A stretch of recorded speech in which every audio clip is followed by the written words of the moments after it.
Olá pessoal, eu sou o Magari e bem-vindos a mais um vídeo aqui no canal do Calista. No vídeo de hoje eu vou retomar um assunto que surgiu na live do mês passado, que na verdade é um vídeo que estava na minha longa lista de vídeos para fazer, mas como esse assunto surgiu na live, resolvi já trazer ele para cá logo, que são outros nomes que os personagens da Disney tiveram aqui no Brasil, seja antes de ganhar seus nomes definitivos. Eu vou falar dos mais importantes, ou dos principais, vamos chamar assim. Vou começar pelo próprio Mickey, que ele foi o primeiro personagem a chegar aqui no Brasil. A primeira tira dele foi publicada no Brasil em março de 1930, na edição 1277 da revista do jornalzinho O Tico Tico. Aqui no Brasil ele foi chamado, nessas primeiras traduções, nessa primeira leva de histórias, de O Ratinho Curioso. Essas histórias nada mais eram que as tiras do Floyd Godfredson, só que sem balões. Eles tinham só a imagem do quadrinho e embaixo tinha a legenda do que estava acontecendo. Vale também citar que as tiras do Mickey estrearam nos Estados Unidos em janeiro de 1930. Então, elas chegaram aqui pouco mais de 2 meses depois, que era muito rápido,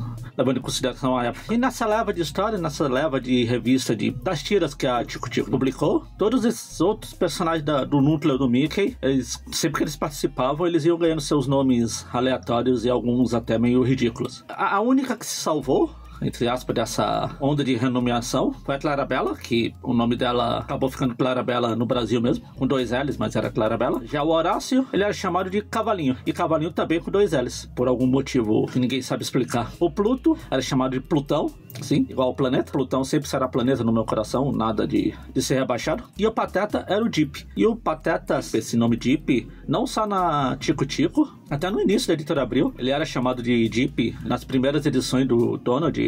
Acho que ele só foi ser chamado de Pateta em meados da edição 15 do Donald aqui no Brasil. Tem uma coisa legal, na história Floresta Mágica, tem um quadrinho lá que o Mickey vai chamar o Pateta pra ir nessa aventura, né? E o chefe do Mickey fala: "Que? Você vai chamar esse Pateta pra ir?" Aí eu sempre me perguntei, será que alguém na Editora Abril viu esse texto e falou: Pateta? Pateta acho que é bem melhor que o Dip. Vamos usar de Pateta. Aí ele acabou sendo chamado de Pateta como ele é até hoje. E a última que eu deixei aqui nesse núcleo é a Minnie. Como eu falei agora há pouco, os nomes dos personagens até podiam levar os animais que eles eram, tipo o Mickey, o Ratinho Curioso, o Horácio, o Cavalinho. E a Minnie, vocês podem imaginar, a Ratinha, alguma coisa desse tipo, né? Mas não, a Minnie foi chamada de um nome esdrúxulo de Macaquita. Por alguma causa, motivo, razão, circunstância, alguém achou que a Minnie, que ela era uma macaca. Eu sei lá o que aquele pessoal da época tomava, mas devia ser da boa. Enfim, Macaquita. Esse é uma coisa que eu sempre dou risada quando eu vejo assim. Assim como dou risada, indo pro outro núcleo, o núcleo dos patos, o Donald. Estreia do Donald nos quadrinhos chegou aqui no Brasil, por meio do suplemento juvenil, em dezembro de 1936, que era a quadrinização da Galinha Sábia, que é do Ted Oswald, do Altália Ferro. Inclusive é o primeiro curta que o Donald aparece, né? Que agora está completando 90 anos em junho. E o Donald, ele foi chamado de Pato Fernandinho. Sim, era um costume da época, assim, tentar traduzir os nomes para coisas mais brasileiras.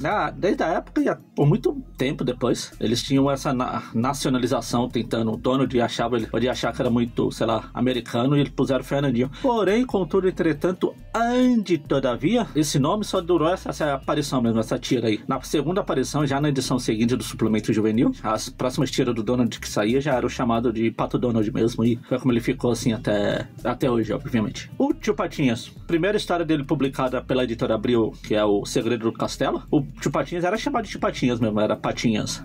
Só que ele não era Mac Pato, não era Mac Patinhas. Eu nunca vou me acostumar com esse nome ridículo. Não era Mac Duck, Mac sei lá o que. Ele era chamado de Patinhas Mac Anjo. Não sei porque, de novo, o pessoal lá dos anos 50 achou Mac Anjo uma boa tradução para Mac Duck. Em vez de Mac Pato, seria bem mais simples. Se tem uma coisa que eu tenho que elogiar a Culturama, foi ter trazido de volta o Mac Pato. E o Guinha, Zezinho e Luizinho, para finalizar esse vídeo, eles tinham o nome de Nico, Tico e Chico. Inclusive nessa mesma Segredo do Castelo. Apesar de eles já terem aparecido antes, na época do Tico Tico, quando aparecia as tiras de jornal, mas a Editora Abril, quando foi publicar o Segredo do Castelo, e nas próximas edições, alguns números mais para frente, mantiveram, chamaram o que os aziluzinhos de Nico, Tico e Chico. Mas eles não levavam isso muito a sério, porque tem um trecho, que é esse que eu mostrei agora há pouco, do Donald chamando Nico, Tico, Chico. Está numa página. E, literalmente, na página seguinte, a gente tem isso daqui. O Nico e o Tico se juntam ao Luiz. Por quê? Numa página, acabou de passar a página, eles chamavam de Tico, Chico e Chico. Tico, Nico e Chico.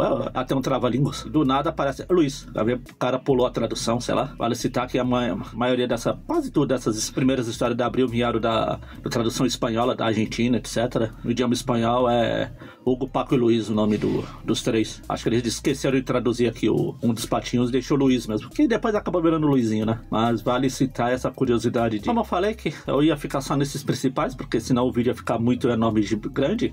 Se eu fosse me alongar, tipo, o Bafo já teve 1 zilhão de nomes, Pete Perna de Pau, por exemplo, o Quincas, nessas primeiras edições de abril, era o Amigo Coelho. Mas, particularmente, eu acho interessante, como eu falei na live, esses nomes que eles tentaram no início, tipo... Não acontecia só na Disney, em outras publicações, na Marvel, a gente teve na época dos anos 70, Peter Parker sendo chamado de Pedro Prado, o Jonah Jameson de Jonas, a Lois Lane lá do Super-Homem, de Miriam Lane, etc. Mas eu acho interessante essa evolução dos personagens, eles indo se formando até eles chegarem ao que a gente conhece hoje em dia. Que hoje em dia, por exemplo, imagine se hoje em dia o Donald até hoje fosse chamado de Fernandinho. É uma coisa que eu comentei na live também. Inclusive, vamos lá assistir a live, que foi bem interessante. Na Itália, o nome do Donald é Paperino, que se fosse traduzir efetivamente pro Brasil, seria Patolino, que a gente conhece como outro personagem, né? Se fosse até hoje Patolino, o nome do Donald, a gente não ia nem estranhar. Igual o Daffy Duck. Daffy Duck é o Patolino. A gente chama ele de Patolino. A gente até estranha quando chama do nome original Daffy Duck. Mas enfim. Era essa curiosidade que eu já queria trazer pra vocês aqui. Espero que vocês tenham gostado. Deixem aqui embaixo nos comentários outros nomes de personagens que vocês conhecem, que tiveram outras traduções aqui no Brasil. E é isso. Eu sempre falando nos finais do vídeo, se vocês forem comprar coisas, vocês comprem pelos links da Amazon, que isso ajuda bastante aqui no canal. Se gostaram, não esqueça de inscrever no canal. Ali embaixo tem um negócio de inscrever. Assine o sininho para receber novas notificações de vídeo, etc. Espalhe a palavra e até o próximo vídeo.